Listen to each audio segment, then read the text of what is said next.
Welcome back to Crimson Drive, driven by NASCAR. This is Roger Hoover. Great to be with you at Bryant-Denny Stadium inside the Advantage Center, where it's time to chat softball with Crimson Tide softball pitcher Kayla Beaver. Kayla, roll tide. It's a special time of the year. How's everything going for you in the Crimson Tide? It's going well.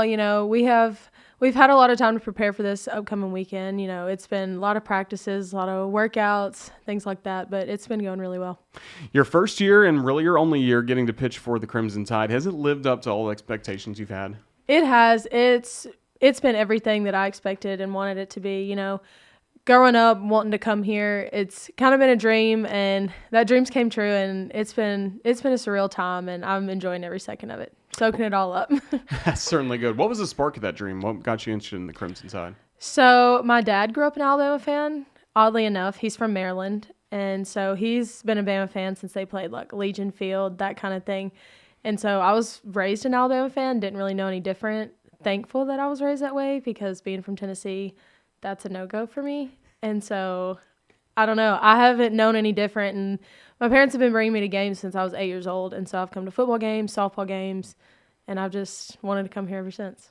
Were you kind of the lone Alabama fan in your Tennessee town? Where are you from, Jackson? I'm from Jackson, Tennessee. Yeah, so my entire family, outside of like my mom, so she's from Jackson, all of her family siblings, they're Tennessee fans. And so I'm the lonesome one. We've got a couple different fans in the family. My mom's sister, her husband is a Florida State fan. She's a Tennessee fan. And then my cousin is an Ole Miss fan. So kind of some confusion there. But other than that, I'm pretty out there by myself. Well, at least you had bragging rights 16 of the last 17 years in October, right? Exactly. What else did you like growing up in Jackson, Tennessee? It's just, I don't know. I really like the environment. It's one of those things that it's growing a lot. It's becoming a little bit bigger town, but it still has that small town feeling. And so I've always enjoyed living there. It's, like I said, it's more like a family. Everybody knows everybody there. You go to the grocery store, you see 12 people it seems like. So. Who got you involved in sports? My father. So my dad was a baseball player. He was a pitcher, also played football growing up. He stuck with baseball going through college. My mom was a cheerleader, so I joke with her and tell her it doesn't count. Even though it does, but I joke with her all the time and tell her that I got my athletic abilities from my dad.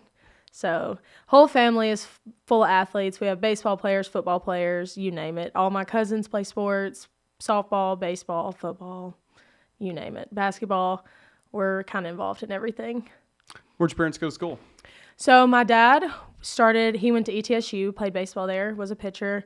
My mom was just kind of attending school. She was a cheerleader back home at Jackson State, and then moved off to ETSU, followed my dad, and it's kind of where the whole story began. So he got you in sports. When did softball kind of become your favorite and go-to?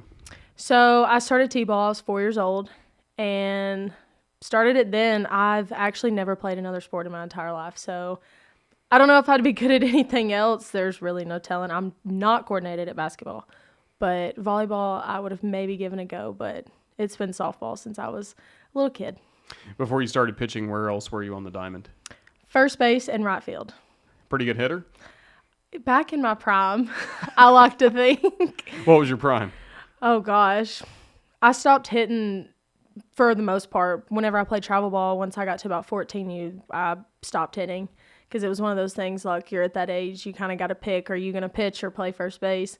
So ended up picking pitching, became a PO then. Then in high school, I didn't pick up a bat for 4 years. And then my senior year, my coach was like, hey, you're in the lineup this year hitting. I said, what? And kind of went from there, enjoyed that little moment of glory for about a year, but kind of ended that whenever I was about 12, 13. So it's been a while. Those early days, what did you like about pitching, and then how has that love for pitching grown all through the years? So, funny story, was not supposed to be a pitcher. I was 8 years old, trying out for a travel ball team, still first base, right field kind of thing. And I was going to make the team, and the coach was like, hey, tomorrow the part of the tryout is base running. Just go home, make sure you have that, cleaned up, and come back, and you should be good to go. Broke my leg that night riding a scooter. Haven't rode one really since Like a then. razor scooter? Yeah, it's one of the little electric scooters, like the bird ones you see downtown. Gotcha. Yeah, I try to stay away from them. I'll get on it every once in a while, but not my vibe there. But So I ended up being out for a year because broke my leg, that kind of thing. And then started back just playing like rec ball, little things like that, just kind of get back into it. And we show up to the first day of practice where my mom is the coach. And it was one of those, hey, raise your hand if you're a pitcher. And on the entire team, nobody raised their hand. And so we went home that night and my mom was like, you're going to be a pitcher. And I was like, no, I'm not. I don't want to pitch, whatever. And there was this older guy. He was walking around the park whenever we had all-day ball, and he was handing out free lesson cards for a free 30-minute pitching lesson. And so we had gotten one, and my mom was like, hey, you're going. And I cried, pitched a fit, did not want to go, had no desire to go. And I got there, and the guy was like, hey, if you'll give me 30 minutes of your attention, I'll take you across the street and get you some ice cream. So, of course, 9 years old, I was like, heck yeah, I want ice cream. So it kind of all started there. All because of some ice cream. And I've loved it ever since. It's been one of those things that it's been a challenge. I haven't always had that, number one spot going into a team. And I ended up going to a team where they had 2 or 3 like aces that they had been using at the time. And I was new. And so I kind of had to earn that spot. And it's kind of followed me everywhere I've gone. I've had to earn that right. And it's been a ride and a challenge, but I've loved every second of it. There's some fundamentals from that very first lesson that probably ring true still today, or maybe you'll think about when you're pitching for Alabama.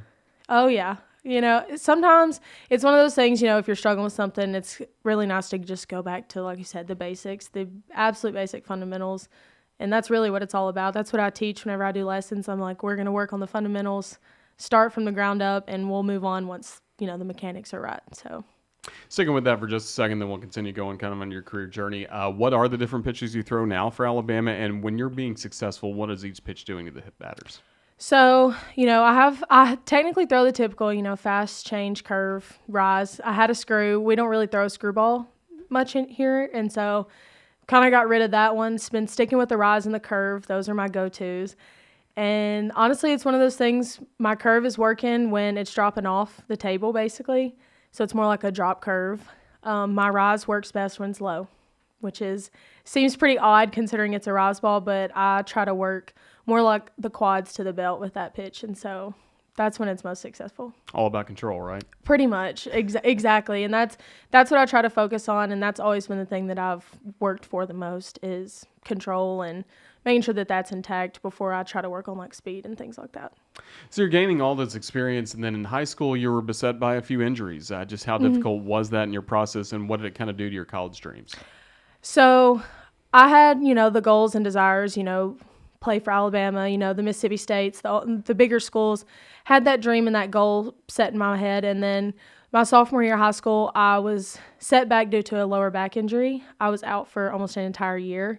And back before the recruiting rules changed, that was the prime recruiting year, where now it's your junior year. And so I kind of got set back behind. And by the time that I came back, it was one of those things where all the schools were like out of money, more or less. And so it was going to be one of those things where I could go anywhere I wanted, but I was going to be a walk-on until probably my junior year, just because there wasn't money. And so it was one of those things that I was like, okay, you know what? That's not what's planned for me. And so kind of took that and went to a mid-major, played at Central Arkansas for 4 years, had a great time and used that, that was my entire career. And then, COVID happened. And so that kind of gave me that extra year to take advantage of. And that's how I ended up here.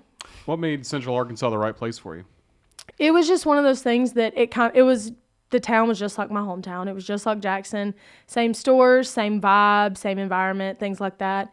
And I really liked that the campus was all put together, very small. And so you kind of had that like family feeling, every professor knew who you were, things like that. And so it was very close and I really enjoyed that. Really liked how that was. And so that was one of the big things that I really liked about it. What was that transition like going from high school softball to college softball, even at that level? Oh, it's very eye-opening. It's one of those things where you think you have it all figured out and you don't, not even in the slightest bit. It's one of those things, you're on your own and everybody's ready for that. Everybody's like, I want to get out of my parents' house. I want to get away. I was the type of person, I wanted to be away. And then as the last few years of recruiting, like, we're coming to an end, I was like, you know what? I want to be closer. I don't want to go that far away because I'm a homebody. But it was one of those things. It was, like I said, it was eye-opening, but and I enjoyed the challenge, but it was one of those things where it was like, okay, I have to figure out a routine. I have to figure out how I'm going to manage my time. I don't have somebody sitting there, hey, did you do this? Did you do your assignment? Hey, by the way, did you wash your clothes? You have practice in the morning, things like that. So it teaches you to be an adult, and I've enjoyed it. It's been very beneficial. That was certainly good to see. And even there, you're getting experience, of course, in your conference, but you get to go up against the SEC and even some success against an SEC school like Arkansas. That's pretty good, right? Yes, exactly. And that was kind of one of those things that I liked about it. It was one of those where I knew that the Power 5 level wasn't really in the cards for me anymore. And so I was like, I want to go somewhere that I know I'm going to play those same teams.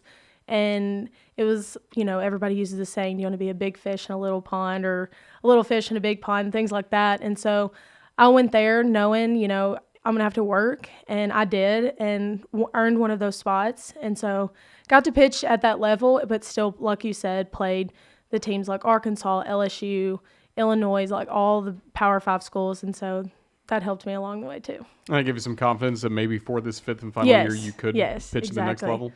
Correct. It was, like I said, it was one of those things where this wasn't in the cards for me for a while. And then the COVID year opened up and gave us that last year, and I wanted to kind of see, like, okay, I've played these teams, here and there, had a couple games against big Power 5 schools throughout the season, but I've never really had the challenge of playing those teams every single weekend, having to beat that same team 3 times in a weekend, things like that. And so I wanted to challenge myself and see if I was going to be able to do that. So when did Alabama kind of enter into the picture once you're in the portal? Immediately. So whenever I went into the portal, we were actually at a regional here last year, and we got put out, and we got back to Conway, had our exit meetings, things like that, and entered the portal that day, and it was pretty much instant, honestly. It was within 10 minutes. And so as soon as it happened, I was like, here we go. I'm excited. Scheduled a visit and was here, and the ball was rolling really fast, I'll say that. So really, was it mainly just Alabama you're considering? I mean, once you heard from Murph and the coaching staff, that was game over, right? I pretty much knew where I wanted to go. It was in my head. I was pretty dead set on it. It was one of those things that I did want to hear what everybody else had to say, because I didn't want to put my blinders up to just one thing. There could be something that changes my mind. There could be opportunities that might be better, things like that. I went on a visit here, and then I had one to LSU, and had another one scheduled for Arkansas, and happened to commit here. I was like, yeah, this is where I'm going. And so I committed here, and still went on my visit to LSU before committing, just to kind of make sure. It was one of those things. I visited here for 2 days and then was in Baton Rouge the very next day. And so parents had kind of already bought plane tickets, things like that. And I was like, you know what? I want to hear what they have to say, and I'm really interested. It's a great place, great environment. Like I said, I've played there 4 times in the past 4 years, and so I really liked it there. Kind of wanted to see what they had to offer and make my decision based off that. So you make the decision to join Alabama. What did you kind of see as your role? Because you knew you weren't the only pitcher that was going to be returning from a year ago on this roster, or maybe others could come in the transfer portal, and it turned out to be quite a crowded pitcher's room, as we've seen throughout the year. Yes, exactly. It was one of those things that I knew the job wasn't going to be easy, but I also knew that no matter what, however it played out, if that meant pitching every game, if that meant pitching 1 game a weekend, only pitching midweeks, whatever the instance may be or the circumstance, I knew that this is what I wanted. I was like, you know what? It's my last year. I want to wear that jersey, and whatever I have to do, whatever it takes, that's what I'm going to do. What was the relationship like getting started with Lance McMahon? What were some things he worked on with you from the start, getting ready for the year? So it's been a fun time with old Lance. Back in the fall, he really wanted to focus on my spin work and stuff like that, just because it is different. In mid-majors, it's a different strike zone. Different pitches get hit, like things like that. And it was going to be hard. And so he really focused on like the little things before we moved on to the bigger things. So. Did you feel like a freshman almost coming into this new program, even though you're a veteran, a fifth-year senior, yes. Things like that? How'd they kind of welcome you to the team? Everyone welcomed me with open arms. It's been great since day one. It was one of those things I came in and you would have never realized that I was new. I mean, it was connections immediately. But the feeling like a freshman was definitely one of those things, I didn't know where everything was, didn't know where I was going all the time, didn't really know like, hey, this is the expectations, because, it's completely different everywhere. And so kind of went with that, but it was good. It was definitely a learning experience. Again, I did kind of feel like a freshman. Felt like I was learning the basics again, but it's been very beneficial, and I feel like I've improved tremendously. pretty good bonds with this freshman class then because you yeah. were going through such a similar process? Yes, and there was a couple, there was multiple transfers. We had LSU transfer, A&M transfer, JUCO, things like that. And so we were kind of all in that same boat, learning, hey, this is what the expectation is for, the pitchers, the hitters, things like that. And so we kind of all bonded together, and it's been great. So you had all this anticipation going through fall practice, preseason work, and then you get to your first start in a Crimson Tide jersey, a no-hitter. I mean, that had to be a dream come true to have that first time out against Villanova pick up that. Yes, that was so much fun. And it was one of those things that it was like, wow, okay, I can do this. It's preseason games, so, some people don't consider it the same. But for me, it was like, okay, I'm here, like, let's go. And it was kind of ironic, everybody talked about how my first collegiate appearance whenever I was at UCA my freshman year, very first game I pitched, I threw a no-hitter. And so it was kind of one of those surreal things, like full circle life moments, and it was great. That certainly was great to see. And then just going through the tough SEC schedule, how much did that teach you? How much do you rely on your teammates during tough times? It's one of those things you have to rely on your teammates at all times. We feed off of each other, the energy, the atmosphere, everything feeds off of each other. It's not just one person. And the SEC, it's tough, especially that third game. Everybody's seen everybody. There's no surprises anymore. It's one of those things like, okay, who's going to gut this out for the last game? And as a lot of people know, the last game has been that one where we've shown, like, okay, we are here. Like, we can do this. This is who we are. And so it's been really fun. And like I said, it's been a challenge, but I've enjoyed it. Have you enjoyed the Mudita concept as well and getting to see, have joy for your teammates, especially your fellow pitchers when they have success? Exactly. No, I love it. And that was one of those things that drew me here too. I've watched Smurf coach since I was, again, a kid. I watched Bro play on that same field. And so it's one of those things that I knew that was a culture that I wanted to be a part of. It's a family culture. Everybody's so happy for everybody. I mean, if I'm not pitching, if Jocelyn's out there, Jayla, Ailey, Alex, whoever's out there, it's one of those things where it's like after the third out, it's like, heck yeah, like, let's go. You did that. And so we all celebrate each other so much, and it makes the game so much more fun. We got to see that in the SEC tournament as well. You cheering on Jocelyn all throughout that game. She joined us a couple weeks ago, and here, just what have you made of her freshman year and the future she's going to have? I want to set that example for her. I'm, like you said, it's a fifth year. I'm a veteran, and even though I'm new to the program and new to other things like that, new to the SEC, whatever, it's one of those things that as somebody who wants to be like a team leader, I want to leave a legacy for her, and I want it to be one of those things that it's like, hey, I know you're a freshman, but that doesn't matter. Like, you can do it, and try to show her, like, okay, this is, the expectation, this is the work ethic, this is what it's going to take, and just kind of help her build on her. And, she's helped me. Like I said, we've both been a newbie here this year, and so we've built off of each other, and it's gone really well. So I'm proud of her, proud of the rest of the pitching staff. It's been incredible. It really has been good to see. Going back to the culture part of it as well, what kind of motivator is Coach Murphy, especially like in the dugout or right before a big game? How does he get you guys ready to go? It's one of those things where we kind of sit down and it's like, hey, depending on what happened the previous game, it's one of those things where like, hey, we can do this. Like, we are Alabama softball. It means something to wear the A. And one of the things that Bro's been talking to us lately, like, we're softball royalty. A lot of people have doubted us this season, but it's one of those things like everyone knows who Alabama softball is. Nobody wants to come play here, no matter how our seasons go and things like that. Because I know for me, like being at a region here last year was one of those like, God, we're going to Alabama. Like, that's going to be crazy. And it's just one of those that there's a standard here. And it's been one of those things like, all right, this is the expectation. You get to wear that A with pride. And that's what we kind of talk about. Wear it with pride and kind of have that chip on your shoulder. Like, you know what, I'm here and I wear that A and let's go represent it. You mentioned softball royalty. How much did you like the Bama SB SEC story documentary that was done this spring? I loved it. It was one of those things, I've watched it multiple times. It was actually on TV whenever I was back home a few days ago and sat there and watched it with my family, and I've really enjoyed it. And getting to watch that and kind of relive some of those moments because I was a little kid watching that, and so getting to see those moments again has been pretty cool. That's really good. Now, we've heard about you get a lot of support. I always ask one of our softball broadcasters, Gray Robertson, for advice on like, okay, what should I ask these different softball players? He asked me to ask you about the cookie ladies, or the ladies that always bring cookies to games. What's the story there? The cookie lady, yes. Melanie. We love her. So it's a bakery back home called Two Sisters. It used to be Shirley's Bakery. So it's a family-owned business, and it's just kind of been passed down, one of those things. and they're very famous for their cookies and their pedophores, which is basically like a little miniature cake.